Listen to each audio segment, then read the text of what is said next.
इस वक्त एक बड़ी खबर आ रही है, 5G स्पेक्ट्रम की नीलामी खत्म हो गई है।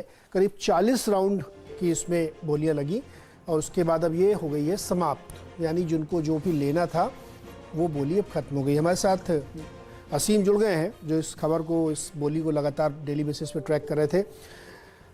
असीम, 1.5 लाख करोड़ से ज्यादा की कमाई और नीलामी बंद, क्या इसका मतलब है? 1,50,173 करोड़ सरकार को फाइनली इस नीलामी से रेवेन्यू जो है मिला है। 7 दिन तक ये नीलामी जो है वो चली और 40 राउंड जो है नीलामी हुई।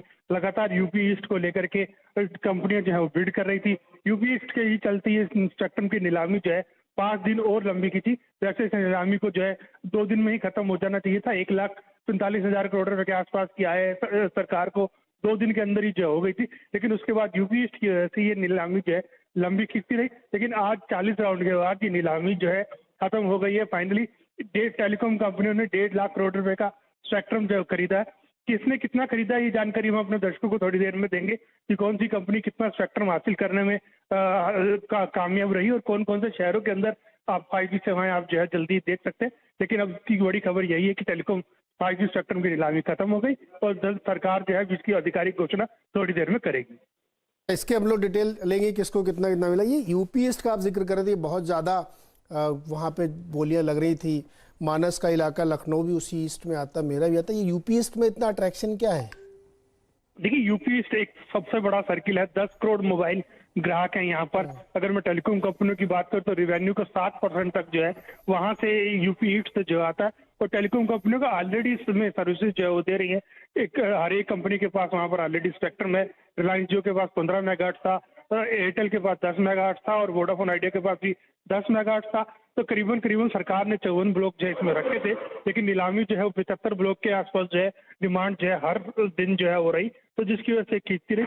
और प्राइस जो है फाइनली करीबन 80% के आसपास जो है इसी सर्किल का जो है वो बड़ा पिछले साल के मुकाबले की रिजर्व प्राइस से भी ज्यादा जो है वो पहुंच गया था।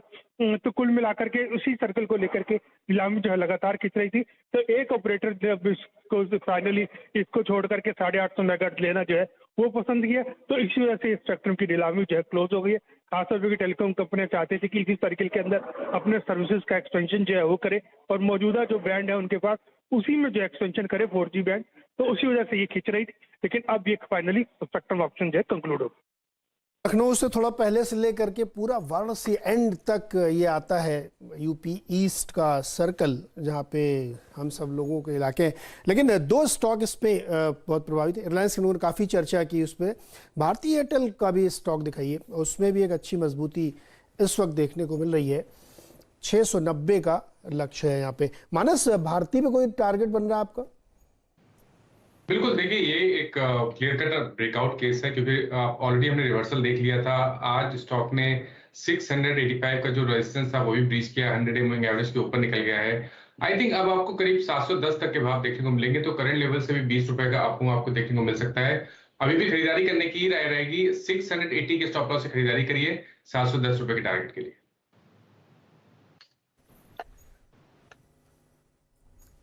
डिटेल आपके स्क्रीन पर आप देखें, 690.35 पे ट्रेड करता हुआ।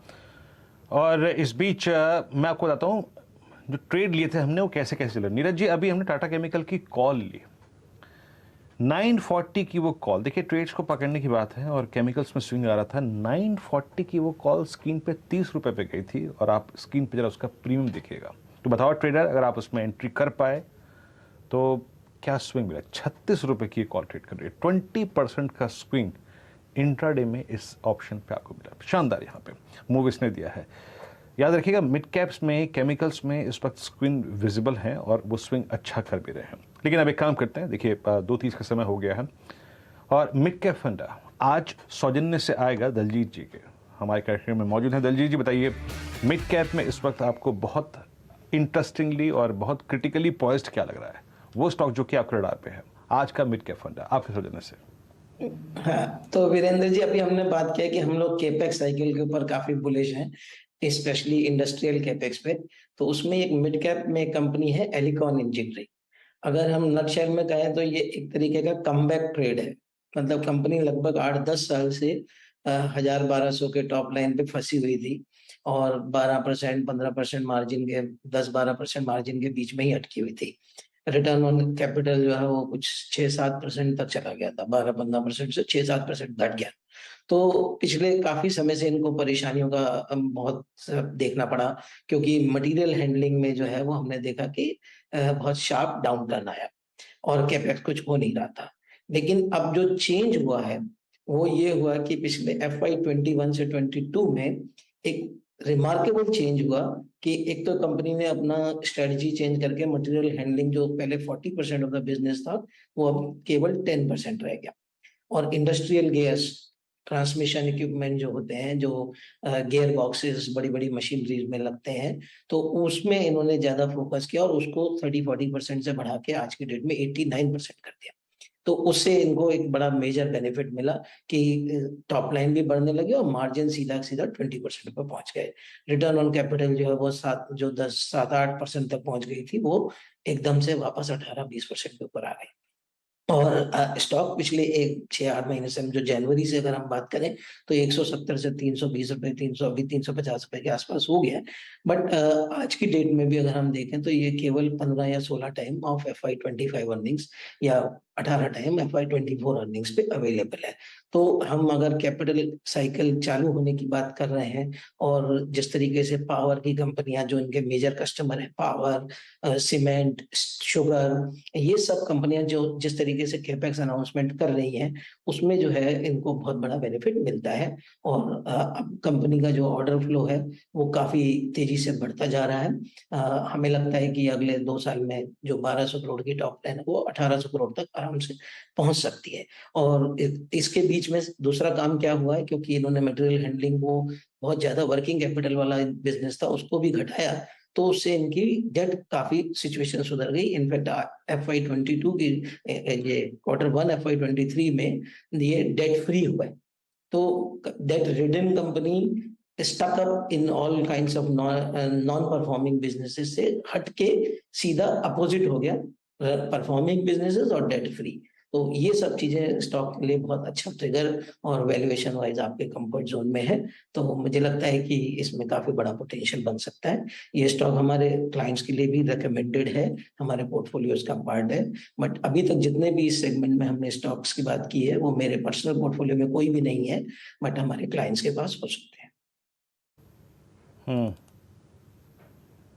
ओके, इस बीच जरा प्लीज़ जो आपने स्टॉक रखा है स्क्रीन पे, मैं हल्का सा इसको अगर आप देखें टेक्निकल पैरामीटर पे देख भी लेता हूँ। एलिकॉन इंजीनियरिंग, याद रखिएगा आज का मिड कैप फंडा ये आ रहा है दलजीत जी के सौजन्य से, और 356 इसका प्राइस है और बेहतरीन चार्ट। मैं चार्ट को देखूँ तो अच्छा, एक चीज़ याद रखिएगा, इसने डेकेड, लगभग 2 डेकेड आप समझ लीजिएगा कि दिसंबर 2007 के हाई को इस ही हफ्ते पार किया है, यानी प्रीवियस वीक पार किया था। ओके, गजब। जब डेकेड्स के अगर आप देखें, प्रीवियस डेकेड्स के हाईज कटते हैं, यानी 15 साल पुराने, तो पोटेंशियल क्या होता है आप समझ सकते हैं।